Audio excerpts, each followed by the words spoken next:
Bonjour à toutes et bonjour à tous et bienvenue sur la chaîne Twitch TD Actu pour un nouveau fauteuil. Et oui, Nitigna Simion, très heureux de vous retrouver donc pour cette 5e semaine de la NFL. On a déjà fait un mois de saison avec le mois de septembre qui est désormais dans les archives et désormais place au mois d'octobre, donc juste avant vos matchs de 19h. Bienvenue à toutes et à tous dans le chat. Bonjour à GM1901, bonjour à BennyFR33 et merci à Guigui Twig et un Scorgneux qui viennent de s'abonner à la chaîne Twitch CD Actu. Donc pour cela, je le remercie. Hello à Coinzel, désolé si j'écorche ton pseudo. Hello à Clem Poche également. Je rappelle que cette émission est sponsorisée par notre partenaire de paris en ligne Unibet, juste là, voilà. D'ailleurs, Unibet qui aura une bonne partie de l'émission puisqu'on aura les paris en ligne avec Kevin Renaudet qui sera de retour avec moi pour faire tout plein de combinaisons, voilà, et des combinés simples, des combinés YOLO, tout ce que vous voulez, marqueur de touchdown, vous aurez tout sur cette semaine numéro 5 de la NFL. Merci à Julien Broussillon également de s'être abonné via Prime. C'est son 23e mois d'abonnement et on l'en remercie. En ce moment, il y a aussi le match entre les Jets et les Vikings les Jets de New York et les Vikings du Minnesota. Léa, on vient de voir peut-être une réception de Jordan Addison. Là, je suis en train un peu aussi de regarder petit à petit. Vous pouvez suivre cette rencontre sur le live Twitter de TD Actu. Voilà, c'est Raoul Villeroy qui est à Londres en envoyé spécial et n'hésitez pas à le soutenir et à commenter voilà ce qu'il est en train de poster donc sur Twitter. Voilà, donc oui, effectivement, c'est une première période difficile là pour Aaron Rodgers, même si ça s'est bien terminé. Mais effectivement, les Vikings là dominent cette rencontre. Il y a toujours 17-7 pour les Vikings. Le programme donc du fauteuil de cette semaine, on va parler de l'actualité donc avant les matchs de 19h. Ensuite, le débrief d'un match spectaculaire entre les Atlanta Falcons et les Tampa Bay Buccaneers. Ensuite, on aura le thème de la semaine, c'est pourquoi les attaques aériennes sont moins fastes cette saison. Pourquoi les coachs offensifs sont-ils frileux face à des défenses adverses de plus en plus costauds et de plus en plus forts. Et puis les paris en ligne, donc avec Unibet, notre partenaire de paris en ligne. La présentation des matchs NFL avec des équipes en semaine de repos. Ce sera la première semaine avec des équipes en semaine de repos. Et puis, pour terminer, le quiz, évidemment, pour gagner des cadeaux. Alors, sans plus tarder, on y va. Camille Saraben à la technique va aussi me soutenir. Camille, salut. Voilà. Salut à tous, salut. Donc, je sais pas s'il est là, non, voici, il est là. Donc, on va commencer à parler de l'actualité donc de la semaine. Voilà l'actualité avec donc Joe Flacco en piste et Romeo Doubs suspendu. Donc, Joe Flacco qui va connaître donc une première titularisation de cette saison après la blessure d'Anthony Richardson. Joe Flacco qui a 39 ans, voilà, et qui va connaître une nouvelle équipe, voilà, cette saison. Donc là, ça va être un match, on va dire assez difficile contre les Jaguars, mais bon, Joe Flacco a mené l'équipe des Colts à battre les Steelers pour la première fois de la saison, et désormais ce sera lui le titulaire, en espérant voir aussi des receveurs comme Michael Pittman ou Alec Pierce recevoir des ballons, surtout que les Colts sont aussi privés de Jonathan Taylor, le coureur star de cette équipe. Du côté des Patriots, on a Ramondre Stevenson qui est envoyé sur le banc. Ramondre Stevenson qui ne va plus être le running back numéro 1, ce sera Anthony Gibson. Bon, est-ce que ça change quelque chose Clairement, je ne sais pas trop, voilà. Après, c'est vrai que Ramondre Stevenson, il faisait des erreurs, voilà. 4 fumbles sur les 4 premiers matchs, c'est quand même beaucoup. Voilà, c'est énorme. Donc sanction et donc Antonio Gibson va peut-être être la star du match contre les Dolphins de Miami, pardon. Et je vais pas vous mentir que ce match-là, c'est peut-être, le match où peut-être personne ne va regarder. Voilà, clairement, cette semaine. Du côté des Packers, on a un receveur qui est suspendu, c'est Romeo Doubs, parce que apparemment il reçoit pas assez de ballons. Voilà. Alors, un comportement de diva, ça fait un peu penser à Stefon Diggs ou à Davante Adams, sauf que Romeo Doubs, eh ben, il n'est qu'à sa deuxième année, hein, ou troisième année, je sais plus. Bon, mais en tout cas, Romeo Doubs est suspendu, mais quand même, les Packers auront des armes hein, dans l'attaque aérienne. Alors, je ne sais pas si Christian Watson sera là. Je pense que oui. Il y a Jaden Reed qui est là. Il y a les Tyel, Luke Musgrave et Tucker Kraft. Donc, Jordan Love aura de quoi lancer le ballon. Il y a aussi Dotavian Wicks également qui est là. Donc, je ne suis pas trop inquiet pour les Packers dans ce domaine. Parmi les blessés, beaucoup de receveurs blessés, hein. On a du Brandon Cooks, on a, du Cooper Kupp également qui sont blessés. Puka Nacua également, hein, du côté des Rams décimés, comme chaque semaine, j'ai l'impression depuis le début de la saison. Mais Cooper Kupp apparemment, il est sur le retour. Il est en retour pour le 20 octobre, donc la semaine, numéro, si je compte bien, numéro 7. Voilà, pour les Los Angeles Rams. Il y a aussi des retours, alors avec Odell Beckham Jr. qui devrait faire ses débuts avec les Dolphins tout à l'heure face aux Patriots, et Kendrick Bourne qui devrait aussi faire ses débuts ce soir face aux Dolphins. Voilà, donc deux receveurs de retour. Pareil, est-ce que ça changera le courant de la rencontre où il y a Tyler Huntley en quarterback des Dolphins face à Jacoby Brissett du côté des Patriots? Bon, ce sera pas forcément terrible. Voilà, j'étais en train de surveiller encore le match entre les Jets et les Vikings. Ensuite, Dylan Horton, alors qui avait été diagnostiqué d'une maladie, va jouer son premier match de la saison normalement aujourd'hui avec les Texans. Ce sera face aux Bills. Ce sera le match à suivre sur M6+. J'ai oublié de le dire, ça, le match à suivre sur M6+ entre les Houston Texans et les Buffalo Bills. Ce sera commenté par Alain Maté et Raphaël Masmejean. Donc, un match à ne pas manquer. Voilà, clairement, sur M6+. Et toutes les modalités pour regarder ce match, c'est sur le site internet www.touchdownactu.com. On vous mettra le lien sur le chat. Il n'y a pas... dans quelques minutes, voilà. Et puis Christian McCaffrey, des nouvelles de Christian McCaffrey, oui, le coureur de l'équipe des 49ers qui est absent depuis le début de la saison, pourrait être de retour dès la semaine numéro 6.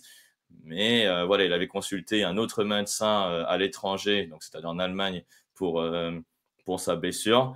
Il pourrait être encore absent un mois de plus, mais après, il est à l'entraînement.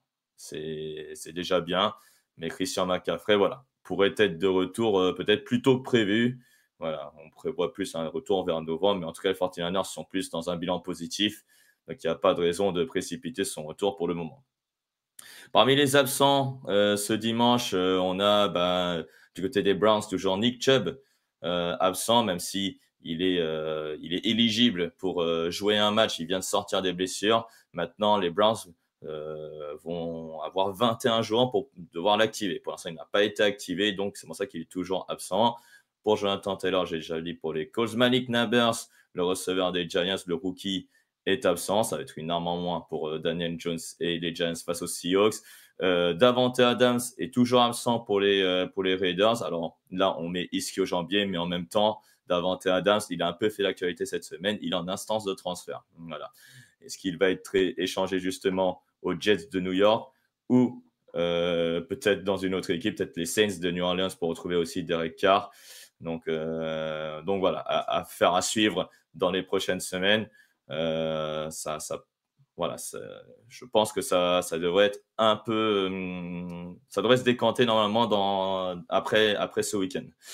Les Saints aussi sont un peu décimés. On voit du Willie Gay, du Taysom Hill avec une petite blague au passage. Ouais, effectivement, parce qu'il fait tous les postes, Taysom Hill, et c'est pour ça que quand voilà, il est absent, moi ça me fait un crève-cœur de le voir absent. Donc ça devrait être. C'est dommage. C'est que Taysom Hill, il peut tellement apporter à cette équipe que je suis vraiment très déçu qu'il soit absent. Voilà.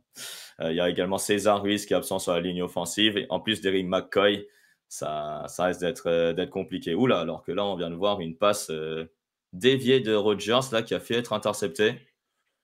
C'est un peu chaud encore hein, du côté des Jets là, pour construire une attaque. On est en plein milieu du troisième quart-temps et toujours 11-7 pour les 17-7 pardon pour l'équipe des Vikings, excusez-moi.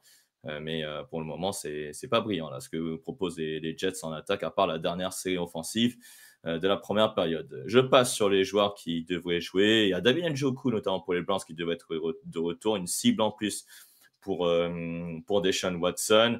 On a également Darius Williams qui pourrait stabiliser la couverture aérienne de l'équipe des Rams, justement la couverture aérienne, peut-être qu'on va parler également dans cette émission lorsqu'on va évoquer l'attaque aérienne. Alors que là, nouvelle passe manquée pour Aaron Rodgers. Oula, là, il est à terre, le quarterback. Il devrait se relever. Là, ça fait mal. Là. Ça fait un peu mal. Là. Pour Aaron Rodgers, là, il a pris un bon taquet là, de la part d'un défenseur. Il se tient la cuisse, là. Donc, ça risque d'être un peu compliqué pour lui de continuer. Mais bon, voilà, on verra bien ce qui se passe. Mais petite inquiétude, là, pour les Jets de New York. On a évoqué les joueurs incertains. Il y a donc Anthony Richardson. Devin Singletary ne devrait pas jouer, normalement, avec les New York Giants. Christian Watson, voilà. Il est donc finalement incertain, mais je pense voilà, peut-être que lui devrait jouer. Et Max Crosby, voilà, devrait également peut-être jouer avec les Raiders de Las Vegas. Voilà donc pour l'actualité donc de ce dimanche. Je rappelle qu'il y a aussi l'article NCAA que vous pouvez voir ici avec notamment le receveur Emeka Egbuka d'Ohio State qui a mis un triplé contre Iowa. Je vous laisserai le lire après l'émission. Et on va désormais débriefer entre les Falcons et les Buccaneers. Et avec moi, j'ai de nouveau une personne qui m'accueille depuis la première semaine dans le fauteuil et on va afficher l'écran dans quelques instants. Voilà, il est avec moi une nouvelle fois ce dimanche, Kevin Renaudet. Salut Kevin, comment ça va? Salut Netinia, ça va et toi? Eh ben écoute, hein, ça va, merci. Kevin, bon là en ce moment il y a le match entre les Jets et les Vikings, toujours 17-7 et là Aaron Rodgers ça sent un peu mauvais là pour lui. Ouais. Là c'est un peu compliqué. On va prendre des nouvelles plus tard dans l'émission. On va débriefer un match, Kevin. C'est le match entre les Atlanta Falcons et les Buccaneers de Tampa Bay, une victoire 36-30 après prolongation de l'équipe des Falcons d'Atlanta. Alors je vais chercher le résumé sur Touchdown Actu. Voilà, il est là et non, là c'était pas. Voilà. Hop, voilà, je vais faire. Non, je vais pas faire comme ça. Je vais plutôt faire comme ça. Voilà. Donc, on va partager. Voilà, c'est fait. Et je sais pas Que si ça Rodgers est bien de va. retour sur le terrain. Ah, il est bien de retour sur le terrain. Ok, bah super. Donc ça promet beaucoup. Ça, on espère voilà qu'il va terminer le match et qu'il va voilà donner la victoire aux Jets de New York. Alors. Cousins à la folie, 36-30, donc après prolongation. Kirk Cousins qui lance pour 42 sur 58, 509 yards, 4 touchdowns, une interception. Décidément, Atlanta aime bien gagner avec du suspense, Kevin. On n'est pas passé loin d'une défaite et pourtant ils ont gagné. Est-ce qu'on peut dire là que Kirk Cousins est enfin lancé avec les Atlanta Falcons? Ouais, bah, déjà un magnifique match, un des plus beaux jeudis soirs depuis très, très longtemps qu'on ait eu. C'est Ceux vrai. qui ont veillé ont vraiment dû se régaler. Ouais, un Kirk Cousins vraiment déchaîné. Après, il est un peu coutumier du fait de nous faire chaque année un gros match comme ça et de tout exploser. C'est tombé sur ce match face aux Buccaneers. Et puis, bah, les Falcons qui sont vraiment le conte de fées de ce début de saison.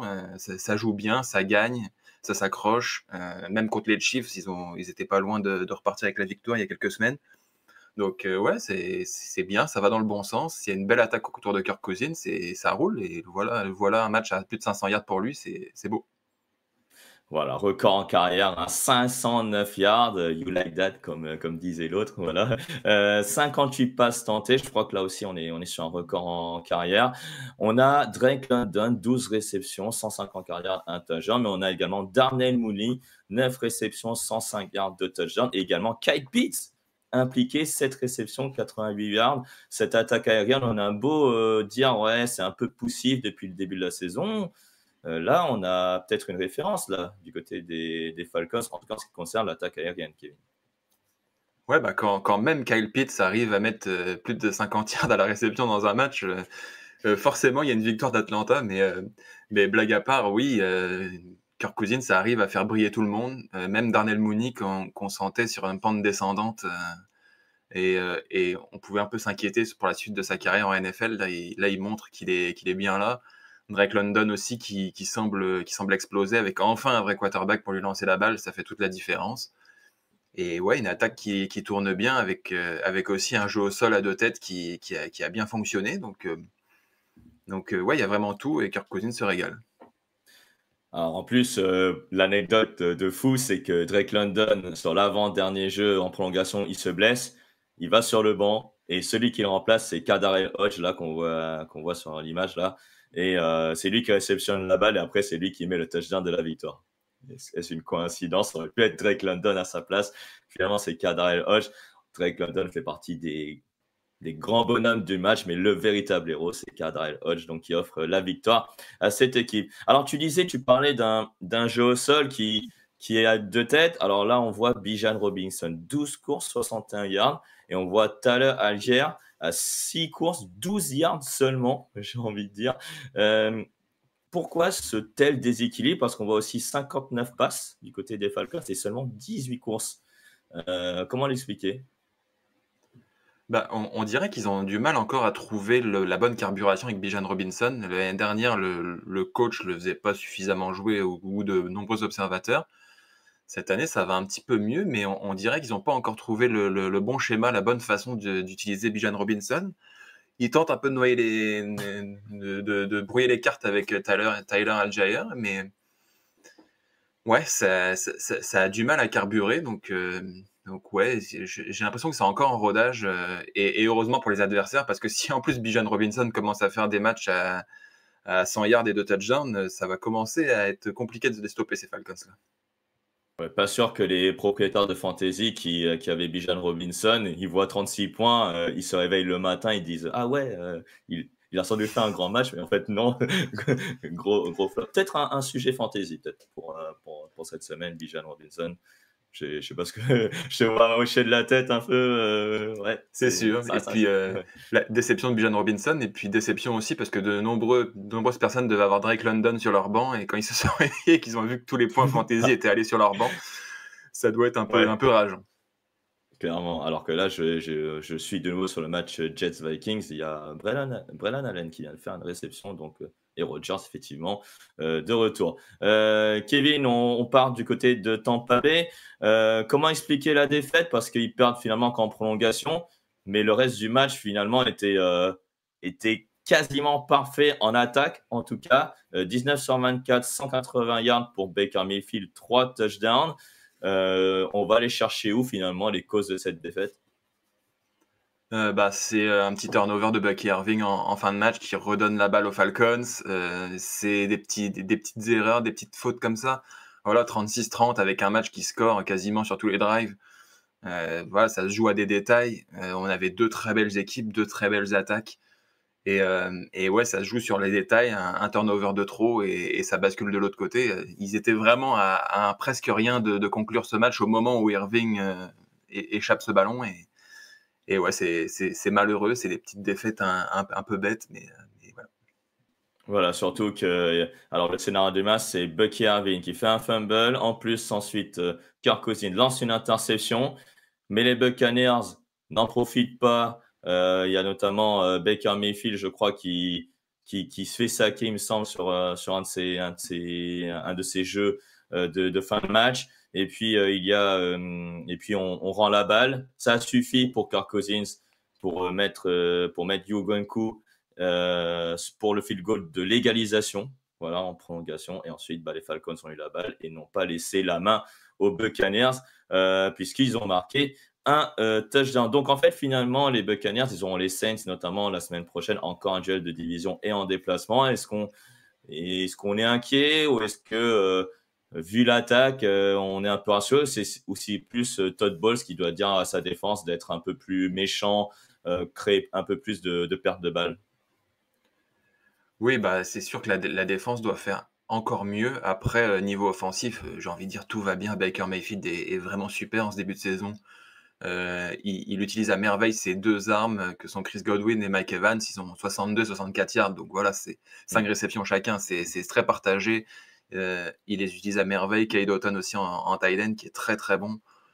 Que ça roule vraiment bien. C'est sûr qu'il y a un rythme à trouver sur le jeu au sol. Rashad White est pas incroyable en ce début de saison. Bucky Irving est un rookie. Ça commence à payer un petit peu, mais voilà, c'est peut-être le point faible qui reste à travailler en attaque, mais les Buccaneers, ça va super bien et j'ai pas d'inquiétude. On devrait les retrouver assez loin cette saison. Alors moi après j'ai une question et c'est un peu dommage de conclure là-dessus, mais je suis un peu obligé. Vu que les Falcons ont marqué, vu que le scénario du match a fait que les Buccaneers n'ont jamais eu le ballon finalement en prolongation, est-ce que toi tu penses que la règle en prolongation en playoff, il doit aussi s'appliquer en saison régulière pour toi? Ouais, ben moi je suis un grand partisan de laisser les 2 équipes avoir une chance avec le ballon. Ça m'embête toujours quand on commence une prolongation et finalement il y a un touchdown, ça finit comme ça. Heu, c'est toujours un Ouais. crève-cœur, surtout dans un match comme ça où on aurait adoré voir les Buccaneers avec Baker Mayfield reprendre le ballon, tenter de remonter ça. Il y avait un vrai rythme offensif des 2 côtés. Ouais, c'est vraiment dommage. Bon. Après, je pense qu'ils veulent aussi voir en playoff ce que donne cette règle avant de l'élargir à toute la saison aussi. Oui. Mais personnellement, j'espère que ça va se faire dans les prochaines années. Eh ben, on espère que ton vœu sera exaucé. Et Mbappé le dit bien. Antoine Winfield, il a manqué, c'est vrai, sur ce match. Hein, Mmh. quelques jeux décisifs, quelques plaquages, notamment sur troisième tentative courte. Il aurait pu effectivement beaucoup apporter là-dessus. Eh ben, merci Kevin pour ce débrief donc entre les Atlanta Falcons et les Tampa Bay Buccaneers. Je rappelle le score final 36-30 après prolongation. Donc, pour cette belle rencontre donc de la division NFC Sud, comme quoi, hein, voilà, on peut avoir une belle rencontre du jeudi soir entre entre 2 équipes NFL. C'est pas si farfelu que ça. Kevin, on va donc passer. Pardon, excusez-moi, j'ai un peu la voix qui coince un peu aujourd'hui. On va passer à notre thème de la semaine, Kevin. Et le thème de la semaine, je pense que tout le monde l'a remarqué. Tous les observateurs de la NFL l'ont remarqué. Et je pense que ceux qui suivent la NFL depuis cette année doivent être bien déçus par rapport à ce qu'on leur a vendu. Voilà, parce qu'on sans doute une personne voilà qui ne connaît pas la NFL parle avec une personne qui connaît bien la NFL. Cette personne lui dira ouais non tu verras il y a de très belles passes, il y a du jeu aérien, c'est du beau football que tu vas voir, tu vas te régaler. Ce début de saison, pas du tout. Je sais pas si c'est aussi, ton opinion là-dessus sur ce début de saison, comme quoi le jeu aérien est moins, spectaculaire par rapport aux années précédentes. Ouais, c'est vrai. On a quelques stars aussi au poste de quarterback qui ont du mal à trouver leur rythme en ce début de saison. Les plus optimistes diront que c'est prometteur et qu'on va avoir une belle deuxième partie de saison à ce niveau-là. Mais ouais, c'est compliqué. Il y a beaucoup de matchs qui peinent à trouver leur rythme. Alors le match de jeudi soir plaide pas en la faveur de ce point de vue-là, mais plus globalement, ouais, c'est un peu compliqué de trouver le rythme. Est-ce que c'est des réglages? J'ai envie de croire que oui. Alors, justement, nous, on s'est procuré un petit article. Alors, je sais pas si ça va marcher, ce truc-là. Non, ça va pas marcher forcément parce que je suis pas dans le bon truc. Bon, je vais faire le partage. J'espère que ça va marcher. En tout cas, bah, voilà l'article que je vais partager. C'est un article d'ESPN, donc que vous voyez ici à l'écran. Et bah, tout simplement, le thème, c'est pourquoi les yards à la passe sont en train de décliner en NFL. Et c'est un article voilà, que je pourrais effectivement vous le mettre sur le chat tout à l'heure pour expliquer le déclin de l'attaque aérienne. Mais Kevin, déjà, un constat déjà très simple, c'est que cette saison, on a 203 yards par match à la passe, alors qu'il y a 4 ans, c'était 250 yards par match, ce qui est quand même assez énorme. Donc, les yards à la passe décline. Et là, on a vu effectivement, et là, on le voit ici via ce joli graphe, voilà, qu'on est vraiment en plein dans le thème du fauteuil. En gros, comment l'expliquer? Est-ce que c'est une génération de quarterbacks qui n'arrive pas à se renouveler? Est-ce que c'est des coordinateurs offensifs qui veulent tester autre chose avec un jeu au sol qui prend le dessus? En gros, quelles sont les raisons de ce déclin? Bah, déjà, il y a eu un gros renouvellement au poste de quarterback quand même. On sort d'une époque où on a eu les frères Manning, Drew Brees, Ben Roethlisberger, Philip Rivers, Tom Brady, Aaron Rodgers, Matt Ryan, Romo, Stafford. Que des grands passeurs, des gars qui lançaient beaucoup, qui lançaient loin, voilà, sur qui le jeu de leur attaque reposait au complet. Là, on a des attaques un peu plus partagées. On a beaucoup d'athlètes aussi, hein, des Lamar Jackson, des Jaden Daniels, des Justin Fields, des Kyler Murray. Voilà, c'est tous des quarterbacks qui courent beaucoup, qui prennent la balle, qui assument le jeu à leur compte avec le ballon dans les mains, qui passent peut-être un petit peu moins. Donc voilà, il y a aussi les coordinateurs offensifs qui adaptent aussi le jeu par rapport à ces quarterbacks-là, donc on lance un petit peu moins. Voilà, il y a un contexte un peu plus global qui fait que, bah oui, les nombres de yards à la passe tend à diminuer un petit peu, ouais. Alors là, effectivement, là, je suis sur le paragraphe qui parle des quarterbacks, comme tu le disais, Kevin. Et effectivement, en 2023, le nombre de titularisations en moyenne des quarterbacks qui allaient débuter la saison, c'était 63 sur 32 quarterbacks, c'est-à-dire en moyenne 2 titularisations par quarterback. C'est quand même peu. Cette saison, c'est 66 titularisations. Donc, c'est quand même assez fou. Par rapport, il dit là, dans l'article d'ESPN, en 2022, le nombre moyen, c'était quasiment 83. Donc, on est quasiment 15 à 20 titularisations de moins. Et là, tu justifies bien, effectivement, parce qu'il y a beaucoup de quarterbacks rookies. On a, par exemple, dans les quarterbacks rookies, un Jaden Daniels qui fait un peu l'exception. Mais sinon, c'est vrai que cette génération de quarterbacks, malheureusement, elle ne convainc pas depuis le début de la saison. Elle lance plus d'interceptions que de touchdowns. Et donc, les interceptions, c'est pas compté dans les passes et dans les statistiques au yard. Est-ce que, comme disait Tom Brady, on- la préparation devra évoluer de ces quarterbacks-là pour faire la transition donc de la NCAA vers la NFL? Oui, bah, il y a de ça aussi, il y a de plus en plus d'athlètes aussi qui sortent de l'université on sortait quand même beaucoup de pocket passeurs comme on dit, des gars qui restent dans leur poche et qui ajustent, les passes sans trop être très mobiles. Aujourd'hui, c'est plus des athlètes, c'est souvent, même parfois des anciens receveurs, des anciens running backs qui sont reconvertis en quarterback. Donc voilà, il y a tout un apprentissage. Souvent, ils sortent de l'université, l'apprentissage du jeu de passe n'est pas totalement terminé non plus. Il y a beaucoup de choses à faire. Malgré tout, ça reste un poste qui est drafté très très haut, donc il faut tout de suite les lancer dans le grand bain, en tout cas en moins d'un an. Ils sont pas forcément toujours prêts. Que oui, il y a un travail d'apprentissage à terminer que l'université n'a pas toujours eu le temps de terminer parce que c'est des athlètes justement, plus qu'avant. Alors, Dax nous pose une question qui est assez intéressante. Est-ce que tu penses toi aussi que c'est la fin des duos de superstars quarterback-receveur? Pour lui, il ne reste que Joe Burrow et Ja'Marr Chase. Alors, moi, je suis pas forcément d'accord. Il y a quand même d'autres duos quarterback-receveur qui sont très forts. Je pense notamment à Baker Mayfield, Mike Evans, qu'on a évoqué tout à l'heure, voire Kirk Cousins, Drake London pour le match qu'on a évoqué il y a quelques minutes. C'est ton avis, ça aussi, donc la fin des duos superstars, quarterback, receveur? Non, je pense pas non plus. Il y a Dak Prescott, CeeDee Lamb aussi qui ont écrasé la ligue offensivement l'année dernière. Il y en a encore, il y en a peut-être un petit peu moins, mais voilà, quand on repense à Tom Brady, oui, il a eu Randy Moss une année, mais sinon, il n'avait jamais vraiment de receveur star à ses côtés non plus, et il y en a d'autres. Donc non, pas vraiment. Alors là, j'étais sur le match Jets-Vikings. Les Jets viennent de réduire la marque. 17-10 désormais avec un field goal de Greg Zuerlein, Greg the Leg. Voilà, c'est un petit aparté sur le thème de la semaine. Alors justement, donc on a parlé peut-être de problèmes générationnels et donc encore en attaque. Finalement, est-ce que le jeu au sol, est-ce qu'il redevient, enfin pas vraiment prometteur, est-ce qu'il devient dominant? Ou est-ce que tout de même, ça reste dans la même veine, c'est-à-dire toujours des jeux de course où on peut gagner 4 à 5 yards? En gros, est-ce que les coureurs ont tout de même progressé ou est-ce que ça reste au même niveau par rapport aux saisons précédentes? Je trouve que de manière globale, on n'a pas retrouvé beaucoup de stars au poste de running back, mais on a retrouvé beaucoup de coureurs, qui sont très bons, qui sont capables d'assumer les portées de ballon pendant tout un match. On le voit, Jordan Mason qui sort du lot aux 49ers, qui est non drafté, et il y a beaucoup d'exemples comme ça où des running backs sortent de nulle part. Le titulaire se blesse, le remplaçant rentre, voire des fois le numéro 3 rentre et c'est tout aussi performant.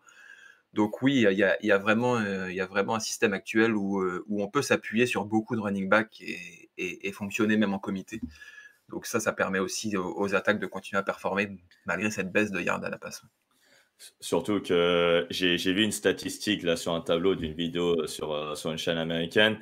Le nombre de plaquages manqués a augmenté entre 2016 et 2024, ce qui est quand même énorme. Là, on a déjà plus de 900 plaquages manqués en 5 semaines, enfin en 4 semaines plutôt en NFL, ce qui est quand même beaucoup, je trouve, par rapport à ça. Alors, donc, on a parlé d'un point de vue de l'attaque et j'ai oublié de poser une question donc sur le coordinateur offensif, tu l'as un peu évoqué. Ils sont peut-être devenus un peu frileux, voire même un peu plus conservateurs. Est-ce que pourtant, même avec les nouvelles règles qui sont contre la défense, pourquoi les coordinateurs offensifs, là, on va pas parler des quarterbacks, mais par exemple, Patrick Mahomes, aujourd'hui, il est le meilleur yard à la passe, il me semble, avec les Chiefs Kansas City, mais pourtant, les autres n'arrivent pas à suivre.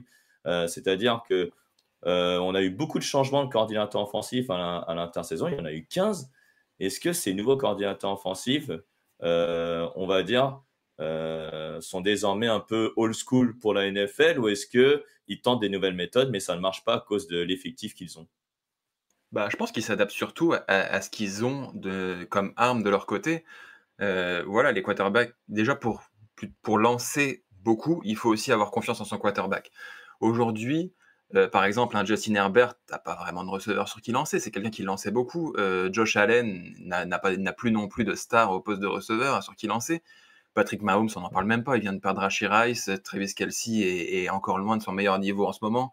Derrière, s'il va lancer à qui? Il va lancer à Justin Watson. Voilà, c'est quand même très limité. Donc oui, les coordinateurs offensifs vont plus aller chercher des jeux un peu plus conventionnels, des petites passes écrans, voilà, des courts gains ou des courses, et bah, ça se ressent dans les stats forcément. Alors justement, on va parler maintenant d'un point de vue défensif, hein, puisque là, on a fait beaucoup en ce qui concerne l'attaque, mais c'est aussi parce que les défenses, Kevin, est-ce qu'elles sont meilleures? Alors que pourtant, comme j'ai dit, dans les règles défensives, on a eu des règles qui ont évolué. Par exemple, les plaquages au niveau de la hanche, c'est interdit. Normalement, quand tu touches un attaquant, c'est toujours passe interférence. Pourtant, on le voit sur un schéma là que Camille va nous montrer, notamment sur les systèmes de couverture. Mais voilà, sur l'image, bon, pour ceux qui regardent la chaîne Twitch, on voit donc là le pourcentage de safety utilisé par jeu. Là, on voit donc la courbe bleue, donc c'est les jeux défensifs avec un safety donc utilisé. Et la courbe rouge, c'est les jeux avec 2 safety utilisés. On voit quand même une grande différence entre 2018 et 2024. Comment l'expliquer? Ouais, bah, je pense qu'il y a aussi une évolution, sur la façon de défendre. Là où on était peut-être plus proche de son receveur avant, aujourd'hui, on laisse peut-être plus de place pour compléter les petites réceptions et venir tout de suite plaquer et éviter les longs gains après réception. Ça, je pense qu'il y a une évolution sur les défenses aujourd'hui parce qu'on a énormément de receveurs très, très rapides qui, s'ils ont le ballon dans les mains et peuvent prendre de la vitesse, deviennent quasiment inarrêtables. Donc aujourd'hui, bah, oui, les défenses essayent de s'adapter. Oui, il y a plus de gains, plus de réceptions autorisées sur des courts gains, mais voilà, après les safeties notamment, sont tout de suite là, présents et les cornerbacks également pour stopper tout de suite les attaques. Alors après, on va montrer un autre schéma et montrer les alignements, là, cette fois-ci, par rapport au graphique et regarde, alors là, j'aime bien, c'est que ce graphe-là, pour ceux qui le regardent pas, c'est dommage, le graphe en rouge, on dirait un crabe, tu vois? C'est assez énorme, mais voilà, on regarde que les défenseurs, sont alignés quasiment sur la 1re tentative, c'est-à-dire au niveau des 10 yards, voire au niveau des 5 yards pour les linebackers probablement. Mais il y en a beaucoup maintenant entre la ligne des 10 et des 15 yards.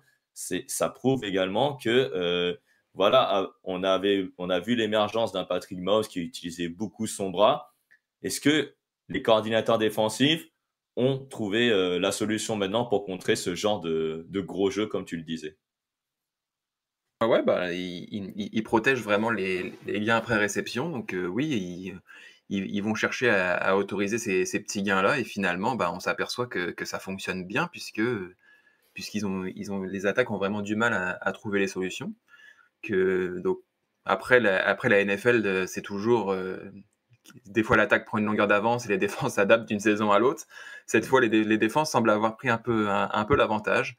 Et puis ouais, avec le contexte particulier au niveau des attaques où les gros lanceurs ont moins d'armes en ce moment, ça donne ça malheureusement.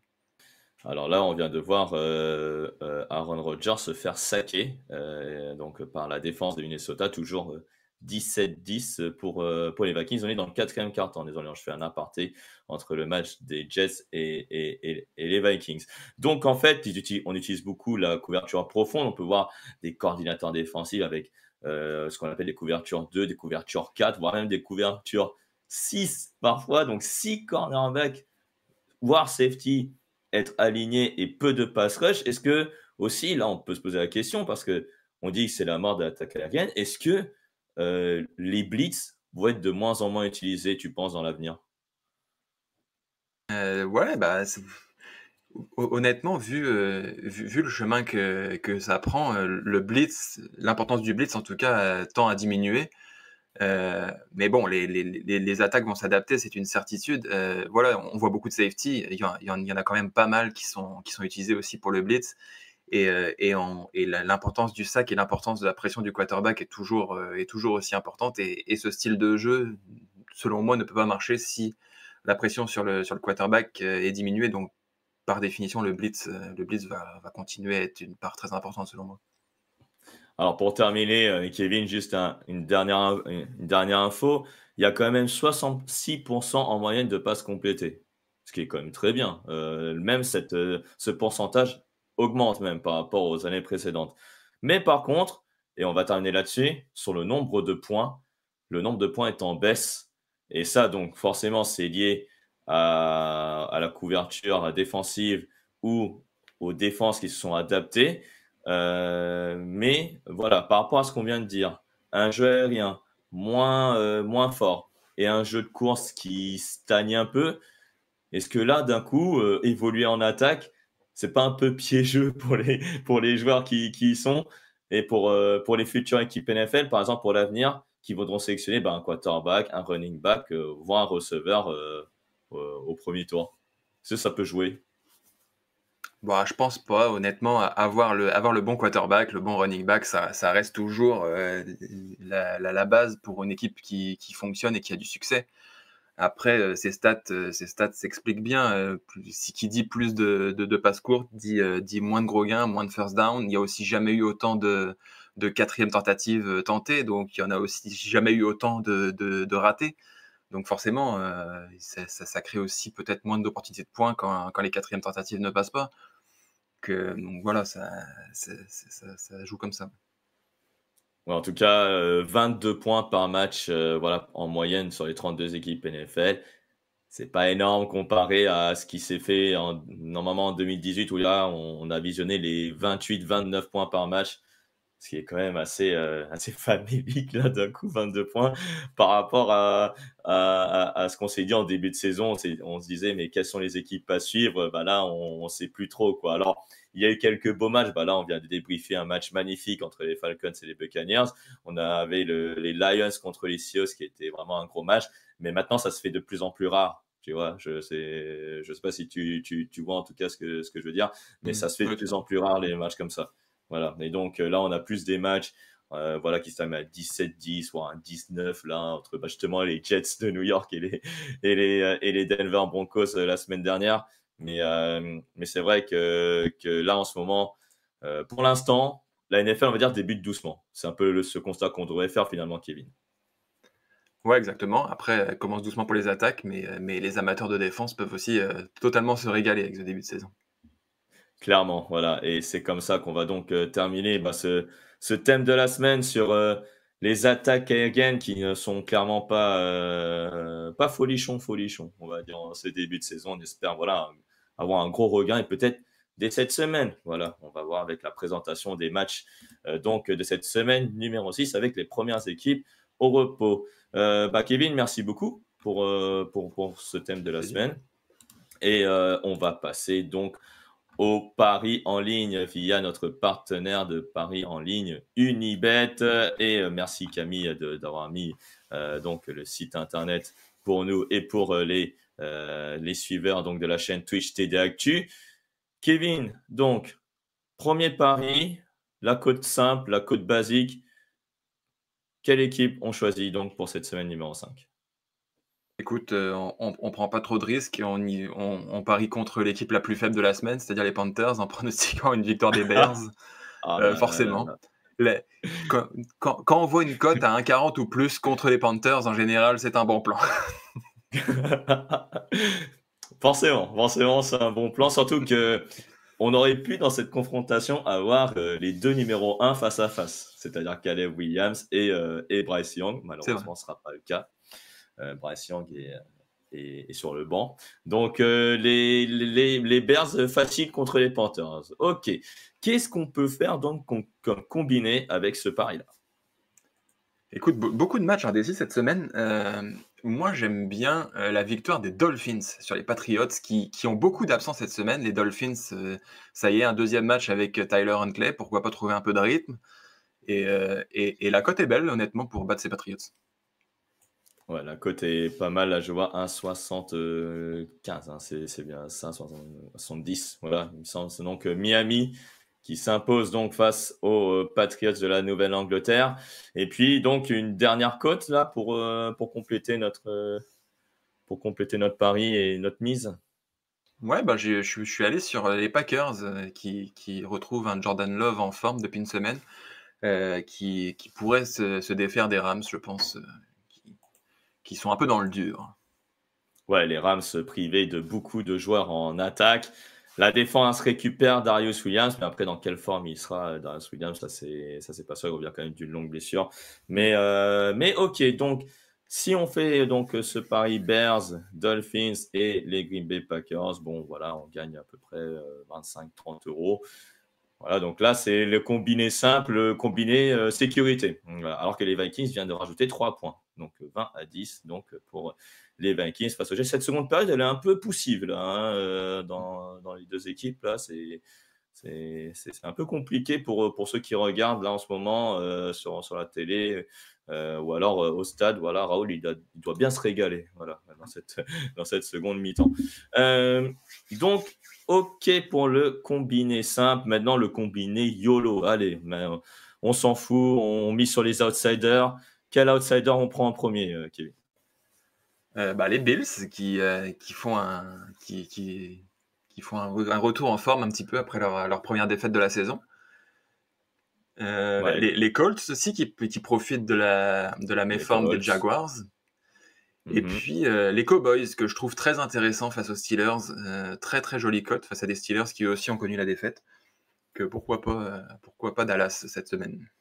Donc les Buffalo Bills à 1,93 et Cos Indianapolis à 2,46. Oh là, c'est vrai que la cote, elle est assez étonnante, je trouve, cette Ouais, cote des Colts face aux Jaguars. Et puis, tu m'as dit les Dallas Cowboys. Ah oui, les Dallas Cowboys, donc, qui vont jouer le Sunday Night Football contre les Steelers de Pittsburgh. Ah oui, 2,14. Ah oui, ouais, c'est pas mal là non plus, ouais, effectivement, ouais. comme cote pour cette équipe-là.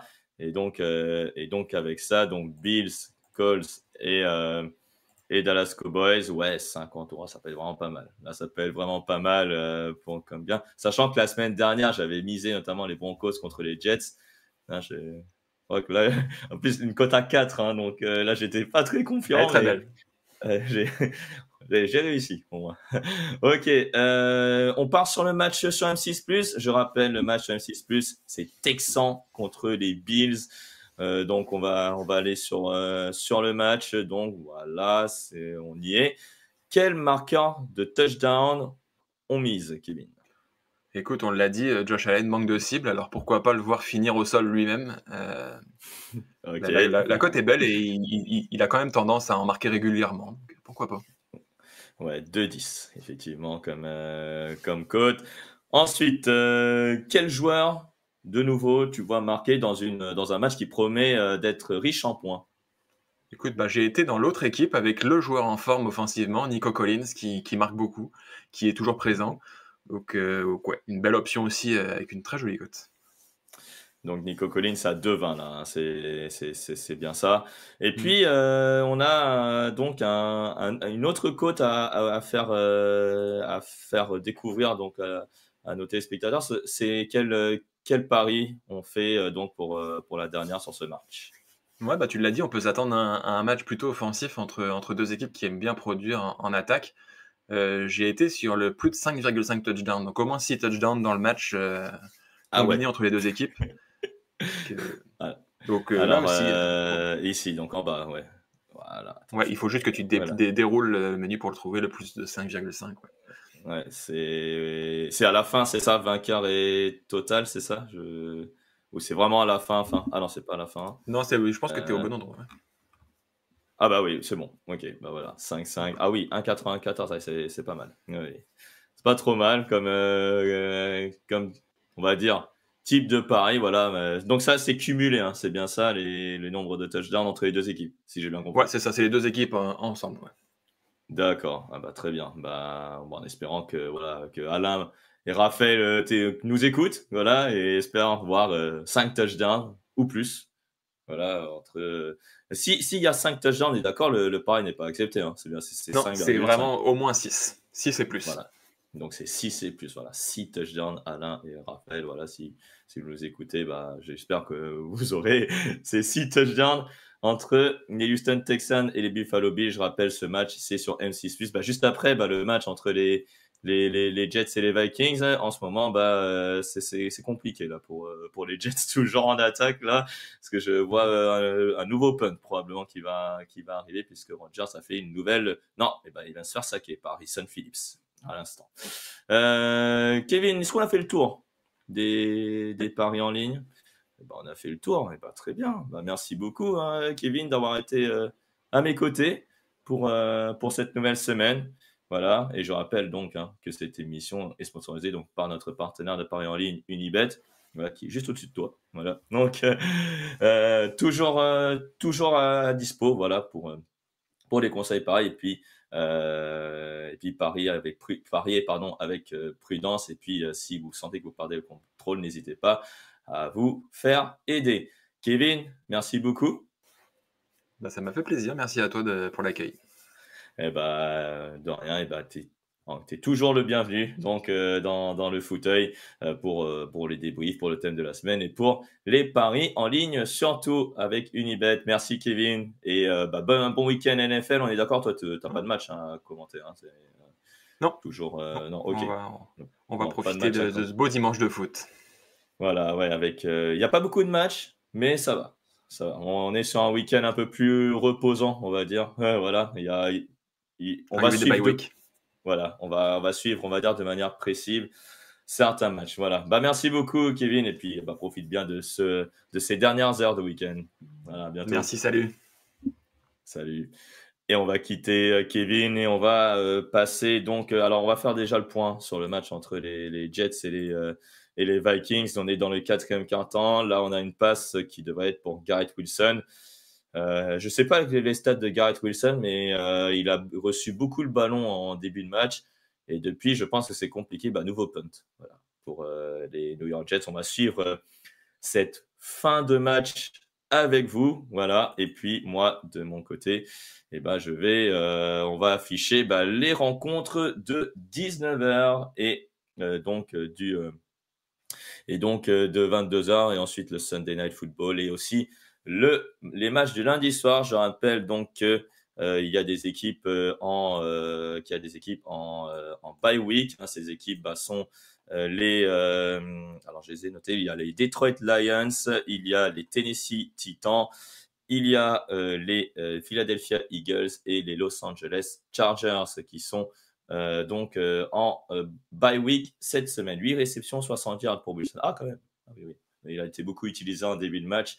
Et là, pour l'instant, c'était un peu plus compliqué là, ces dernières possessions pour le receveur des Jets.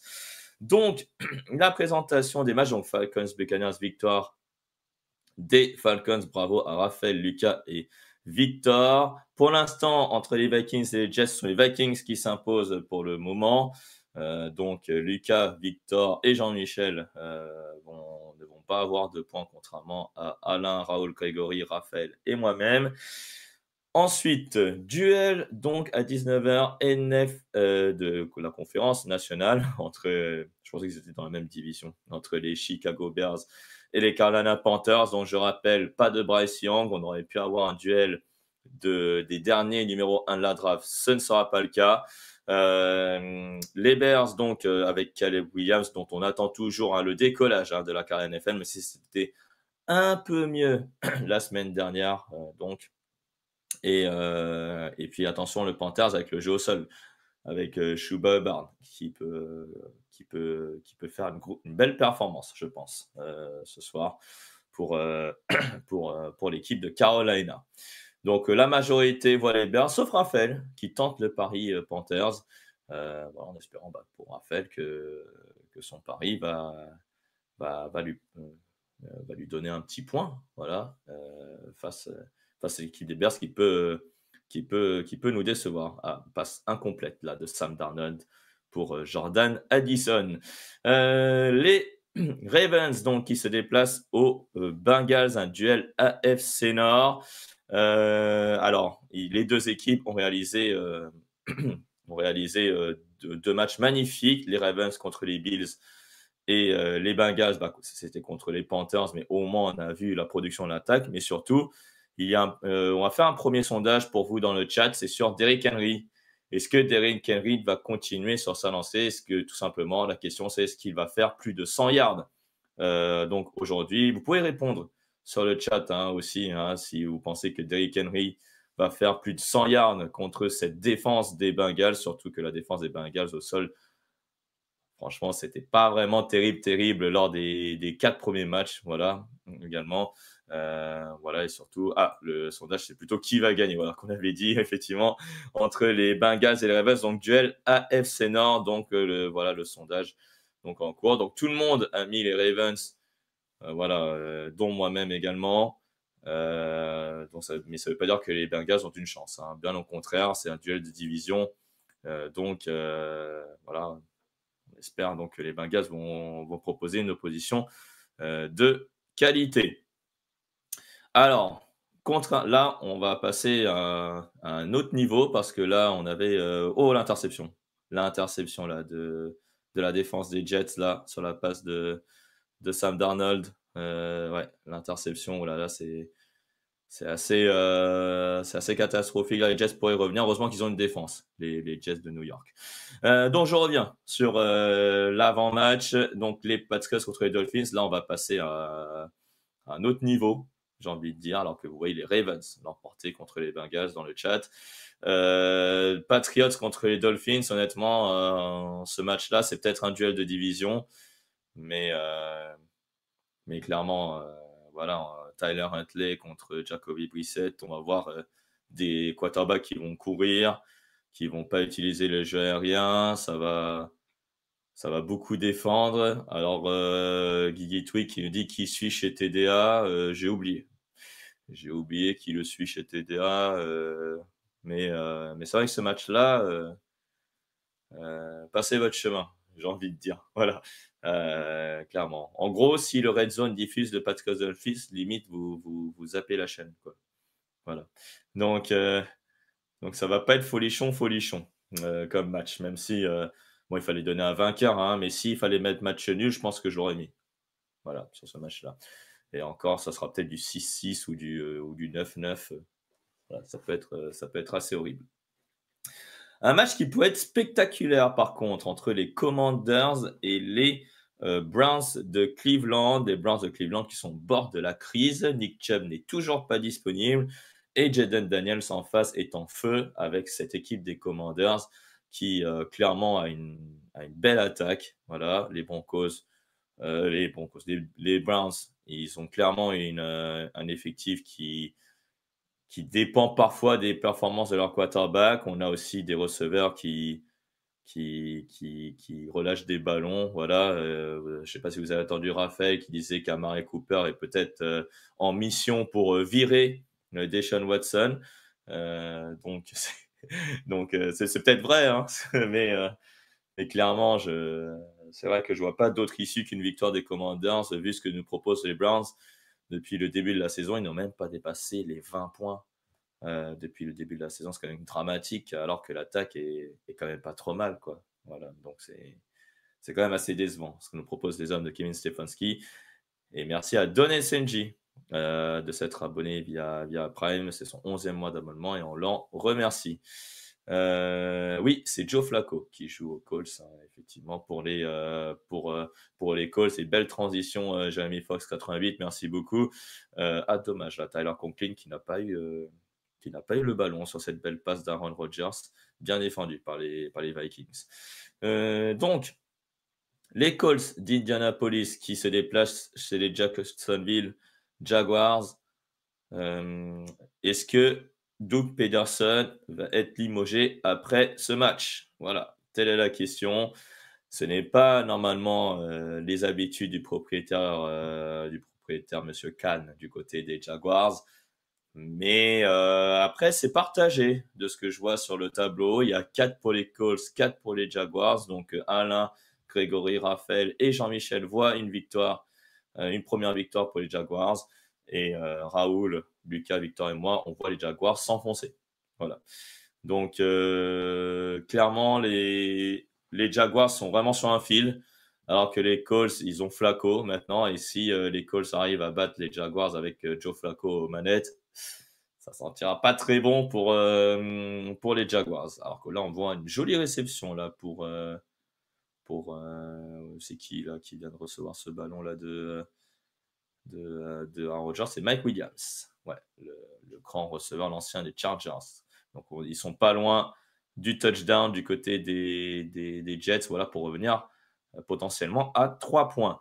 Donc, moi, je vois une victoire des Colts, pour revenir sur le match Jaguars-Colts, parce que quand même, il y a quand même une bonne défense du côté des Colts, et que l'attaque n'arrive toujours pas à me convaincre du côté de Jacksonville et de Trevor Lawrence. Donc, on a peut-être atteint un plafond, comme j'ai déjà dit, avec Lawrence, entre Lawrence et Doug Pederson.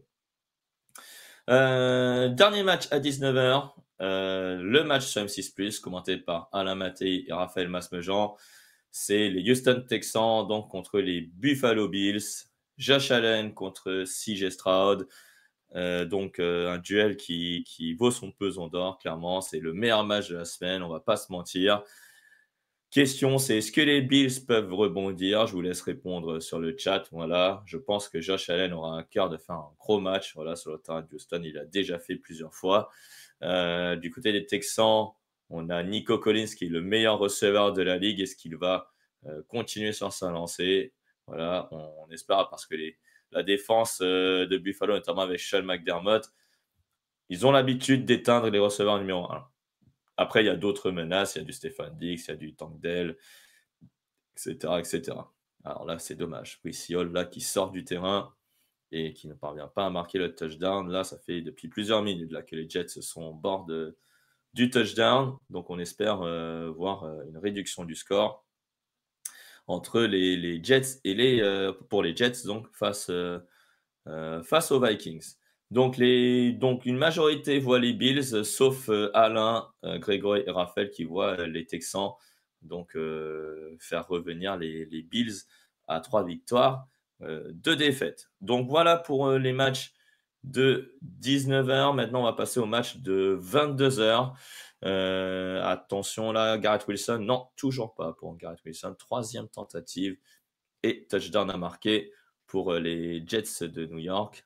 Donc la défense qui tient bon du côté des Vikings, c'est Byron Murphy qui réalise ce plaquage et qui sauve le touchdown pour les Vikings du Minnesota. Donc à 22h, opposition AFC West entre les Denver Broncos et les Las Vegas Raiders. C'est très indécis. C'est très indécis, ça se voit dans les pronos de la rédaction. C'est indécis parce qu'on ne sait pas quel visage va présenter les Raiders. Voilà. Est-ce que c'est le visage qu'on a vu contre les Ravens ou le visage qu'on a vu face aux Panthers? Voilà, clairement. Après les Broncos, on attend toujours la première rencontre de référence de Bonix. Voilà, parce qu'il a toujours, il a lancé sa première passe de touchdown la semaine dernière pour Courtland Sutton face aux Jets. Mais voilà, on attend un peu plus voilà, de cette équipe des Broncos tout de même, surtout avec Sean Payton aux commandes. Donc voilà, donc les Broncos à 2 victoires, 2 défaites. En plus, les Raiders, pareil, 2 victoires, 2 défaites. Après, voilà, certains voient les Broncos confirmer leur belle victoire défensive, certes, contre les Jets. D'autres voient les Raiders relever la tête. Voilà. Enfin, relever la tête, non, continuer sur un lancer parce qu'ils ont gagné la semaine dernière. Plus c'est moi qui avais résumé le match, c'était contre les Browns, justement, de Cleveland. Allez, première et goal là pour Aaron Rodgers. Et voilà le touchdown. Voilà, Garrett Wilson, là, justement. Garrett Wilson qui réduit la marque à 6 minutes de la fin.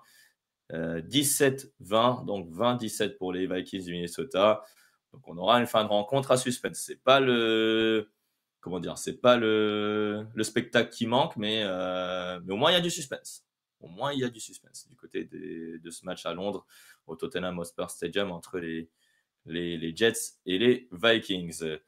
Toujours à 22h, un duel NFC West désormais entre les 49ers de San Francisco et les Cardinals d'Arizona. Toute la rédac voit une victoire des 49ers parce que même si Christian McCaffrey est absent, Brock Purdy a ses cibles.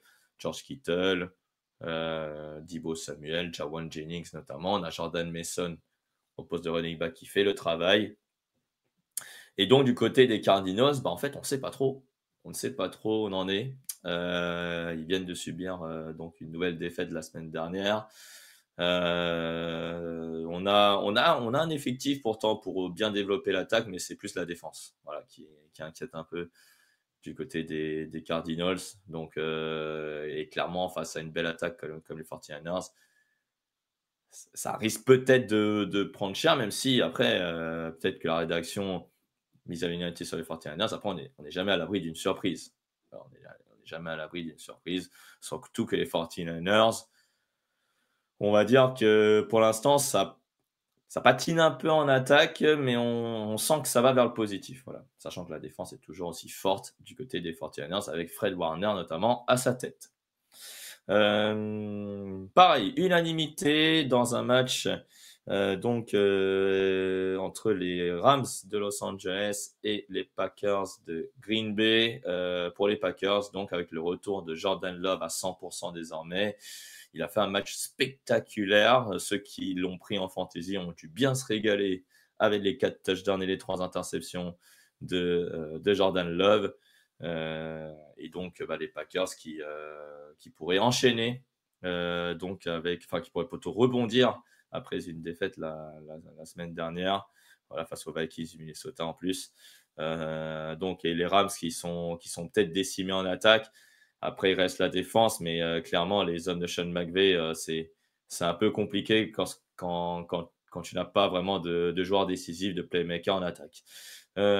Après, voilà, les Rams ont notamment battu les 49ers cette saison sans leurs meilleurs joueurs. Ils peuvent faire de même face à un adversaire un peu moins fort que les 49ers, mais les Packers, même sans Romeo Doubs, ça reste quand même une belle équipe, en tout cas en attaque, et une belle défense aussi. Donc, je pense clairement les Packers sont favoris, mais les Rams peuvent à tout moment créer la surprise aussi durant ce match.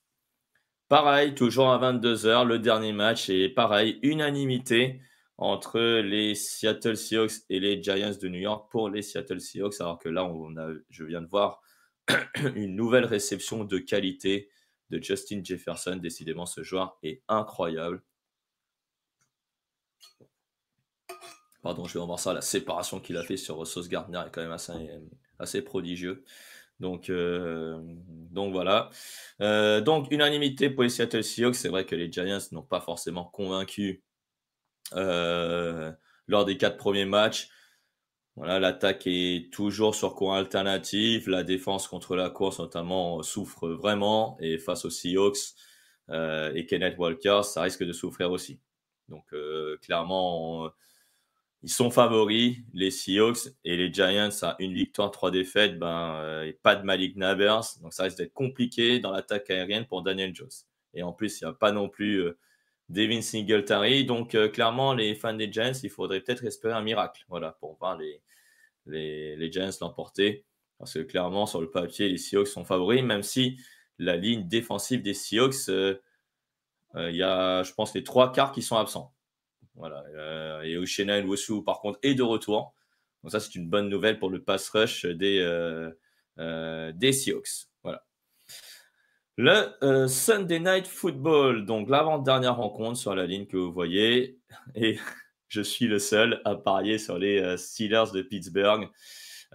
Faut savoir que ce match-là, clairement, quand j'ai regardé, c'était pas forcément le match que je voulais que j'aurais mis le dimanche soir, voilà, clairement.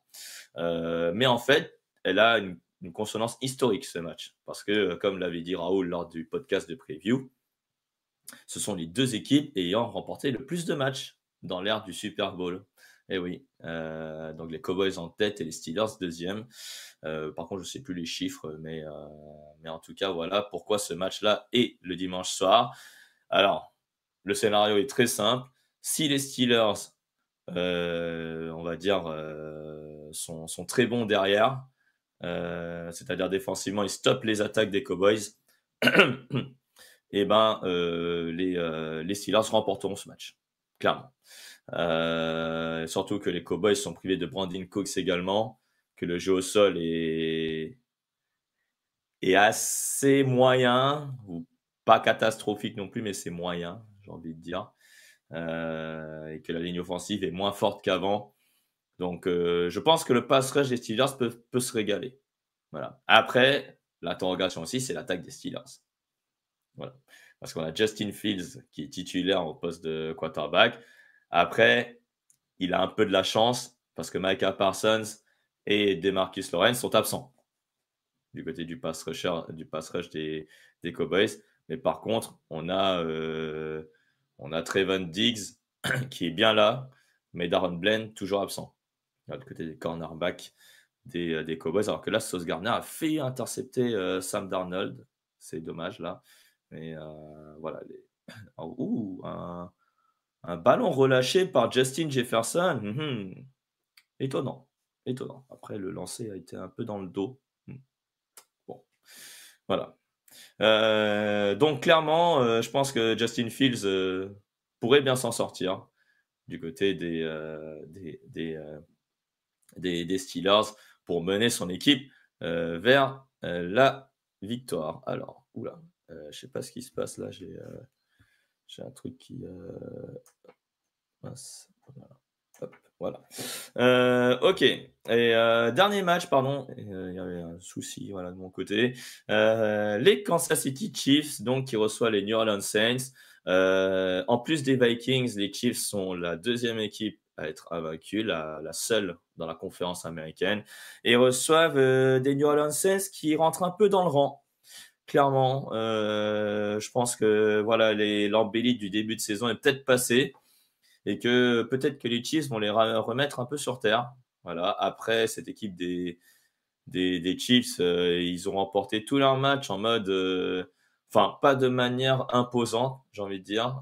Notamment, la semaine dernière, face aux Chargers, c'était un peu difficile. Il y avait seulement un touchdown d'écart. Après, voilà, Rashee Rice vient de se blesser. Comment l'attaque va s'articuler autour de Patrick Mahomes maintenant, en son absence?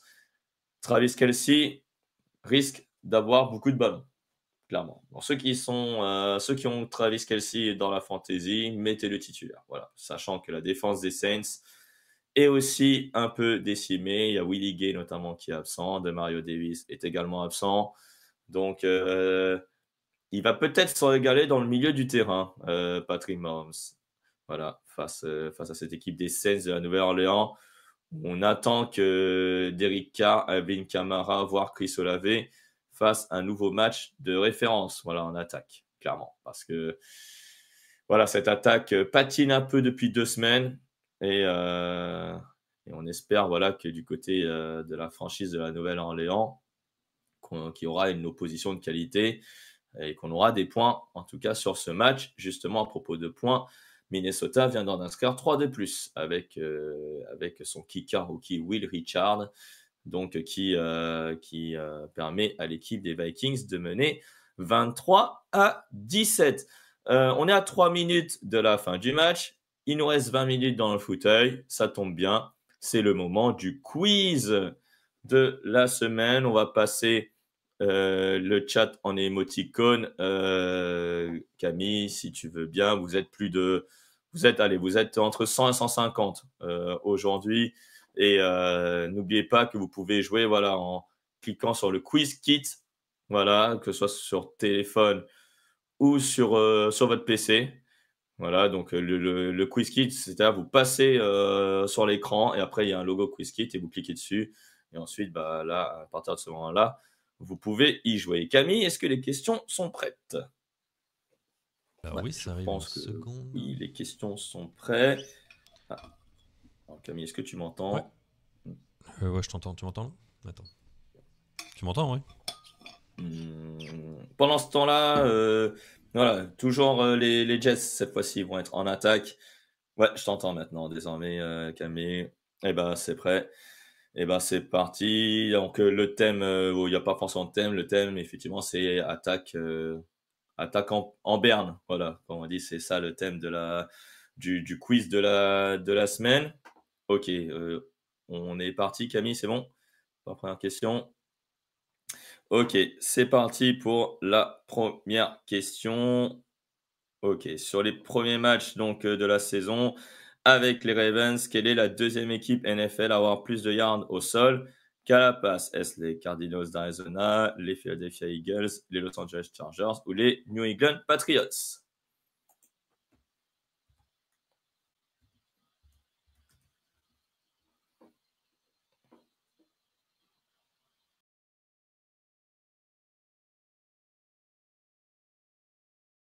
Alors, je sais pas si c'est terminé, Kevin. Et la réponse, ouais, et la réponse, c'est les New England Patriots.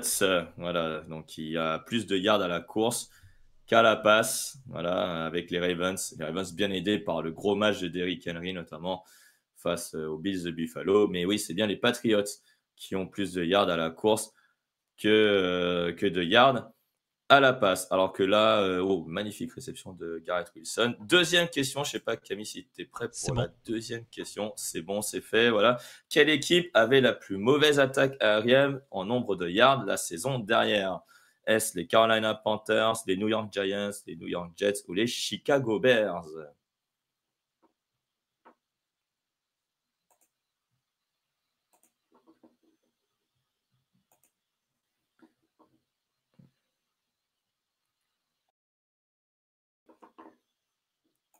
Je sais pas pourquoi j'ai des questions qui ne s'affichent pas, je sais pas pourquoi. Alors merci à Macalus de s'être abonné avec Prime. Elle s'affiche sur Twitch. Ah ouais, d'accord. Je sais pas pourquoi, mais... Super. Ouais. Bon, c'est pas grave. Alors, je sais pas si la réponse va tu s'afficher, peux donner la Camille, parce que réponse. je ne le vois pas. Et la réponse était les Carolina Panthers. Et oui, forcément, une des pires attaques euh, de la ligue la saison dernière. Bah forcément, la plus mauvaise attaque également pour cette équipe des Panthers. Troisième question. Je sais pas, Camille, si c'est bon pour la C'est troisième parti. question. C'est parti. Quelle équipe NFL est la seule à ne pas avoir de coordinateur offensif officiellement dans son staff? Donc, est-ce les Minnesota Vikings, les San Francisco 49ers, les Los Angeles Rams ou les Kansas City Chiefs? Quelle équipe NFL est la seule à ne pas avoir officiellement de coordinateur offensif? Est-ce les Vikings, les 49ers, les Los Angeles Rams ou les Kansas City Chiefs? Tu peux donner la réponse. Et la réponse, donc, ce sont les 49ers de San Francisco. Oui, Kyle Shanahan appelle les jeux, mais c'est l'entraîneur principal, c'est le coach principal. Mais il n'y a pas de coordinateur offensif, il y a un coordinateur à la passe plutôt, voilà, pour gérer les jeux de passe. Voilà, alors je sais plus, je crois que c'est Gary Kubiak, si je dis pas de bêtises, je m'en souviens plus, je vais chercher ça. Mais il n'y a pas de coordinateur offensif du côté des 49ers, c'est la seule équipe à ne pas posséder de coordinateur offensif. Quatrième question, Camille, est-ce qu'on est prêt? C'est parti. Et c'est parti pour la quatrième question. Combien d'équipes NFL ont changé de coordinateur offensif lors de la dernière intersaison? Est-ce 12, 13, 14 ou 15? Voilà. Et cette question, on y a répondu lors du thème de la semaine.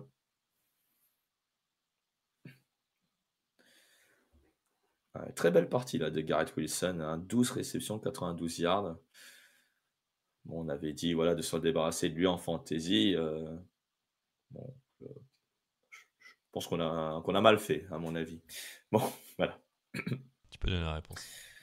Et la réponse est 15. Et oui, ils sont 15 équipes NFL à avoir changé de coordinateur offensif, ce qui pourrait peut-être expliquer les mauvaises performances aériennes en nombre de yards à la passe du côté de cette saison NFL. Et enfin, pour terminer la cinquième question, Camille, si tu veux bien C'est parti. l'afficher, c'est parti. Quelle équipe NFL a le record du plus petit nombre de yards à la passe sur un match dans l'histoire de la NFL? Est-ce les Buffalo Bills, les Washington Redskins, les Tennessee Titans ou les Denver Broncos? Normalement, Washington Redskins, ça se dit plus, hein. J'espère qu'on ne sera pas banni hein, voilà, par rapport à ça. Tu sais, ça peut arriver, hein, hein, qu'on pourrait nous bannir rien que parce qu'on a dit Redskins dans les réponses. Et tu peux donner la réponse. Et je peux donner la réponse. C'était les Tennessee Titans. Attention, le chiffre, ça va être violent. Moins 7 yards au total. Moins 7 yards à la passe. Et un revers 59-0 contre les New England Patriots. Voilà. Je m'en souviens plus la saison, je crois que c'était 2006. En tout cas, Tom Brady était dans l'effectif des Patriots. Voilà, en face. Donc, voilà, moins 7 yards donc pour les Tennessee Titans. On peut repasser le chat. Je ne sais pas qui a gagné, Camille, parce que là, je vois pas les vainqueurs non plus. Donc, Je veux te dire ça. Et c'est encore Gigi Twix qui gagne avec encore 50. Gigi Twig. Oh là là, Gigi Twig. Très fort, très fort, très fort. Et le deuxième, est-ce qu'il est loin ou pas? Oui, Ouais. il est à Ah ouais. 10 000 points, c'est Regavi. Mais je crois qu'il y a eu Ok. beaucoup toutes les réponses étaient assez partagées. Il n'y a pas eu de grosses de questions où Ouais. tout le monde avait eu juste. Donc, ça va être un peu difficile. Ok. Ah oui. C'était un peu difficile. Alors, je vais essayer de faire un quiz un peu plus facile hein, pour que les personnes puissent quand même y jouer, parce que sinon, voilà, c'est pas drôle. Clairement, pour les prochains quiz liés au thème de la semaine. Alors, il nous reste 10 minutes. On va suivre avec vous la fin du match, hein, aussi entre les Vikings du Minnesota et les New York Jets. On va voir voilà, si Raoul, je pourrais peut-être... en tout cas, suivez le match sur le live Twitter. Voilà, aussi sur TD Actu pour voir voilà, les actions de près. Voilà, clairement, par rapport à ce que va dire Raoul, en tout cas sur X Twitter, alors que là, on voit bien d'une course de Brice Hall. Brice Hall qui a fait cette course. Les Jets là qui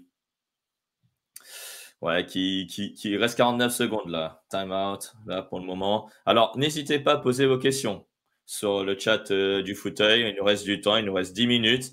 Voilà, comme ça, je pourrais répondre à vos questions voilà, sur la NFL en général, sur le thème de la semaine, sur le match Falcons-Buccaneers, sur les matchs de cette semaine. Voilà. N'hésitez pas à poser vos questions. Voilà. Alors que là, les Vikings du Minnesota sont en défense. On a les Jets qui drive pour passer devant. 23-17 pour les Vikings. Et là, on a Aaron Rodgers en première tentative sur les 30 yards adverses. Alors, Guigui Twig, quel stade recommanderais-tu à un novice? Alors, figure-toi que je n'ai jamais encore été dans un stade aux États-Unis pour voir un match de foot américain. Donc, c'est un peu dur pour moi de dire quel stade je recommanderais. Mais si, voilà, personnellement, j'aimerais avoir un. J'aimerais bien aller voir le stade des Seahawks de Seattle. Voilà, le Lumen Field, qui apparemment a l'air assez génial en termes d'ambiance et en termes d'histoire.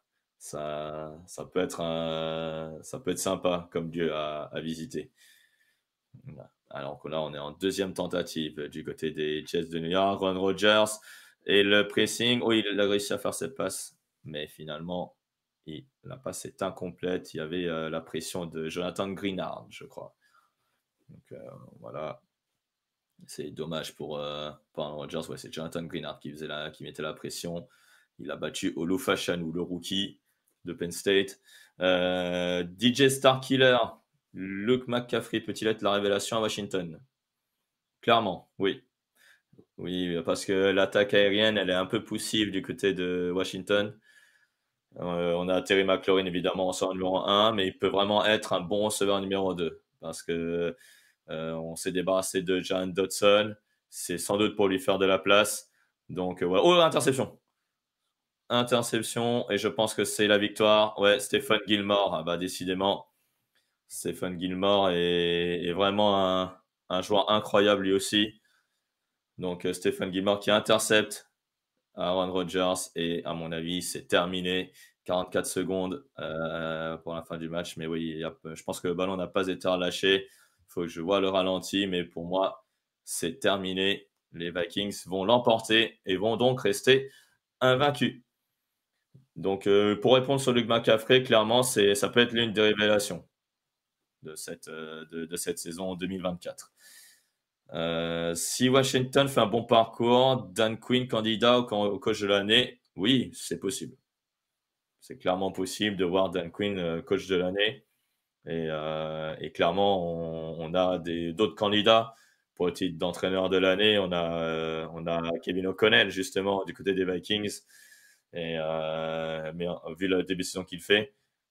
Mais oui, Dan Quinn, en tant que nouveau coach de Washington, en tout cas des Commanders, bah, est un candidat très, très, très plausible pour le titre de coach de l'année. Ouais. Alors, interception confirmée. Et on va terminer là, donc, pour la rencontre entre les Vikings et les Jets. Donc, victoire des Vikings du Minnesota, 23-17. Donc, les Vikings s'imposent et restent invaincus. Les Jets, donc, sont à il me semble, non, une victoire, 4 défaites, ou 2 victoires, 3 défaites, je ne sais même plus. Je vais chercher, mais je pense que c'est... Donc là, 2 victoires, 3 défaites désormais pour les New York Jets. Voilà donc pour ce match entre les Vikings du Minnesota et les New York Jets. N'hésitez pas donc à poser toutes vos questions, on a encore le temps. Moi, c'est l'occasion de vous remercier dans le chat d'avoir été à mes côtés, voilà, pour ce fauteuil en simultané avec le match Vikings Jets à Londres. Retrouvez en tout cas le fauteuil et TD Actu sur les réseaux sociaux, donc @X, Twitter, @Facebook, et sur TikTok @TDActu, sur Instagram @touchdownactu. N'oubliez pas le Tipeee sur touchdownactu.com qui permet de financer ce live Twitch, mais aussi tous les podcasts que vous écoutez tout au long de la semaine. Il y aura le débrief de Falcons Buccaneers et le débrief du thème de la semaine avec Kevin Renaudet demain en podcast. On aura également le débrief avec les 3 gros matchs de la semaine, le débrief ensuite le mercredi, la preview, le podcast sur les jeunes joueurs que je fais avec Jean-Michel, etc., etc. Donc, vous avez beaucoup de podcasts encore cette semaine sur TD Actu.